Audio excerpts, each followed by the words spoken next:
Primeiramente, bom dia, eu sou o Vinícius.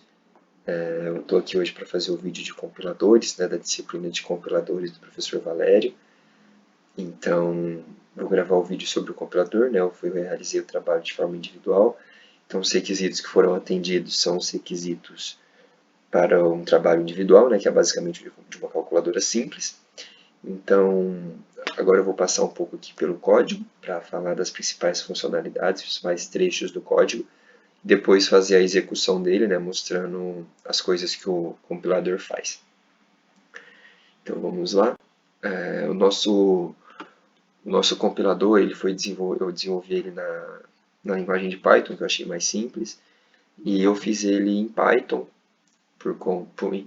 no ambiente do Google Colab para facilitar que o professor consiga executar. Então não vai precisar de um ambiente de execução necessariamente, né? Consegue executar ele em nuvem, basta fazer o login no Google Colab. Então vamos começar aqui definindo, né? A gente define um token, faz as referências para ele, e aí depois a gente começa nas classes principais do nosso compilador, né? Aqui a gente tem, nessa classe Lexer, né? A gente tem a análise léxica, que é a primeira fase do nosso compilador.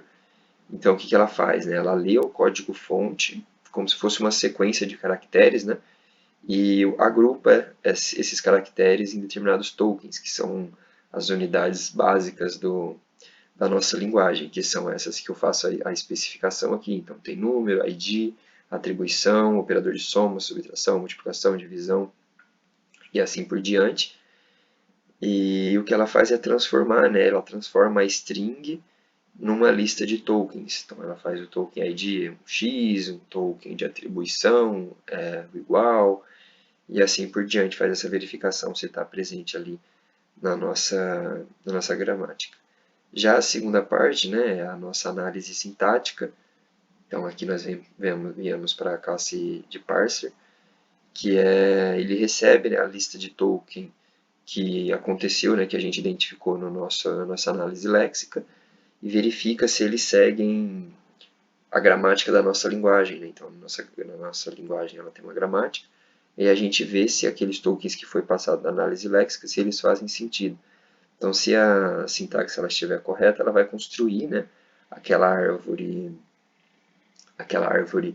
de sintaxe, né, que é uma representação meio que hierárquica do programa ali.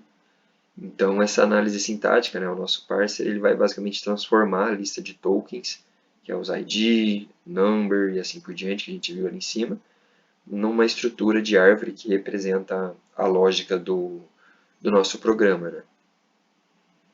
E aí, depois a gente vai para uma terceira parte, né? Que é... E aí esses métodos aqui, né? Os parse program, parse express, eles implementam a gramática por meio de funções, meio de chamadas de funções recursivas, né? Então eles vão chamando ali e vão fazendo essa análise. Já a terceira parte principal do nosso programa, né? Tentando não deixar o vídeo muito longo, é a análise semântica do problema. Né? A análise semântica é a terceira etapa. Ela faz com que o compilador ele verifique o significado do código na nossa árvore de sintaxe. Então ele garante que as regras lógicas da nossa linguagem elas sejam respeitadas. Então ela garante ali que as variáveis que foram declaradas antes de serem usadas e verifica, né, percorrendo aquela árvore, para checar se o código ele realmente faz sentido, se ele tem significado, então se ele pode ser realmente executado. E aí para isso, né, ele utiliza uma tabela de símbolos, né, que a gente define aqui. A gente utiliza essa tabela de símbolos, né, para rastrear as variáveis e ver se ela está fazendo sentido. E aí a lógica dessa visitação das árvores, né, ela é feita por visitação e por meio da verificação da existência dessas variáveis. Né. E aí depois a gente vem aqui para a geração do código. A geração do código, né, é uma fase em que a árvore ela é traduzida, né, para uma linguagem de mais baixo nível ali. Então, no nosso caso, a árvore ela é transformada em uma lista de instruções, né, para uma máquina de pilha, que no caso é mais fácil de executar.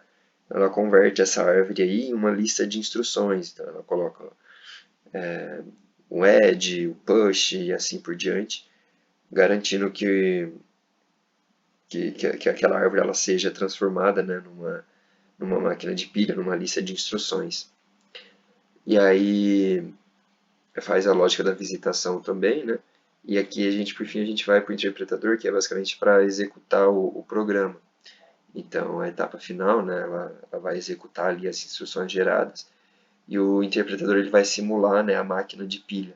Então, ele vai manipular uma pilha, né, em uma tabela de símbolos que a gente já viu, para calcular o resultado e interagir com o usuário, né, fazer leitura, fazer impressão e assim por diante. Então, ele vai percorrendo aquela lista de instruções e executando uma a uma, né, fazendo look ahead e assim por diante, para fazer com que o código seja realmente executado, né? Então ele vai simulando uma máquina de fato. Então, acho que esses são os trechos principais do código, né? Não para não se alongar muito no vídeo, não deixar ele muito longo. Então vamos executar algumas coisas agora para ver como que fica a execução, o que ele está atendendo. Então aqui eu preferi fazer o código de forma, fazendo um menu interativo ali, que como é um compilador, não é algo que a gente está totalmente habituado nos ambientes, então a gente teria que escrever um código, né, de fato. Então eu coloco aqui um menu de interação para ele ir escrevendo o código linha por linha, ajudando quem está ali a escrever o código linha por linha, né. Então primeiro ele pergunta qual comando a gente quer fazer, então vamos fazer como se fosse uma operação matemática, né. Então vamos colocar aqui atribuição. Então a gente tem os quatro, né, em atribuição, leitura, impressão ao sair. Então vamos colocar atribuição primeiro. Aí vai perguntar o nome da variável que a gente quer. Vamos colocar uma variável x e um valor para x. Vamos colocar x igual a 10.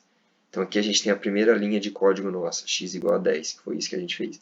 Então vamos repetir isso para mais uma variável. Então vamos colocar aqui o comando que a gente quer, atribuição. O nome da variável vai ser y agora. E y vai receber um valor de 2 agora. Vamos colocar. Aí beleza, a gente tem as duas linhas de código, x igual a 10 e y igual a 2. Então agora vamos fazer uma expressão. Então vamos colocar aqui atribuição, para a gente colocar um nome para a expressão, né? Então vamos colocar z, variável z vai ser igual a... Aí vamos colocar primeiro, vamos fazer aquela verificação daquela tabela de precedências, né? Então, presença de operadores, então vamos colocar z vai ser igual, vamos colocar entre parênteses primeiro para ver se os valores vão dar diferença, vamos colocar x mais y vezes x. Então essa vai ser a variável z. E agora com a comanda, vamos imprimir esse valor, né? Então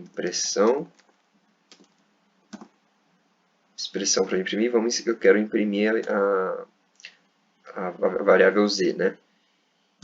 Então vamos lá, e aí vamos dar um sair para ele executar. Então o que ele vai fazer? Ele vai pegar o x igual a 10, y igual a 2, fazer essa operação e imprimir. Aí vamos ver que ele rodou aqui, ó. Então ele inicia a compilação, né? Aí ele faz aquela questão da análise léxica, então ele converte todos os caracteres para tokens, então ele faz o token ID, que é o X, token de atribuição, token de número, e assim por diante. Ele faz a construção da árvore de sintaxe, faz a análise semântica, avisa se está ok ou se não está fazendo sentido. E aí ele vê aqui, né, o resultado 120. Então a gente faz 10 mais 2, que está entre parênteses, 12 vezes 10, 120. Ok. Então agora vamos fazer com os mesmos valores. Então é x igual a 10, y igual a 2. Né? Só que vamos fazer sem os parênteses, para ver se ele está respeitando ali os valores de precedência de operador. Né? Então é x igual a 10 que ele coloca, né? Só anotando para nós não perder os valores. E y igual a 2. Y2. Beleza. Então vamos executar de novo. Então vamos fazer a atribuição. O nome da variável, vamos colocar x, 10. Agora vamos fazer atribuição para y igual a 2. E aí agora vamos repetir a mesma expressão, só que sem o parênteses, né? Vamos colocar... Como é que era? Era atribuição. Aí a gente coloca uma variável z. Depois a gente, expressão, vamos colocar, era x mais y vezes x, né? Só que antes estava com parênteses. Então vamos ver se ele vai respeitar a precedência dos operadores, né? Então aqui é para ele fazer y vezes x, que vai dar 10 vezes 2 vai dar 20, mais 10 vai dar, tem que dar 30 agora, né? Então vamos colocar impressão, e eu quero imprimir z. E aí eu vou dar um sair para ele executar. Então vamos lá. Então você vê que ele faz as mesmas coisas dos IDs, faz a árvore sintática, a árvore sintática, faz análise semântica e vê aqui, né, faz o resultado igual a 30. Então agora a gente comprovou que ele está fazendo a precedência de operadores ali. Então o vídeo já está dando 11 minutos, né, então acho que é bom encerrar por aqui para não ficar muito longo. E aí, então essas são basicamente as funcionalidades básicas ali, né? Ele aceita valores decimais, ele faz atribuição, faz as operações matemáticas básicas de mais, menos, vezes e assim por diante, e atende aos requisitos mínimos ali, né, de um trabalho para um compilador individual. Então esse é o nosso trabalho, que foi feito individualmente ali. Então é isso, eu espero que tenha atendido aos requisitos mínimos de um compilador, e obrigado pela atenção desde já.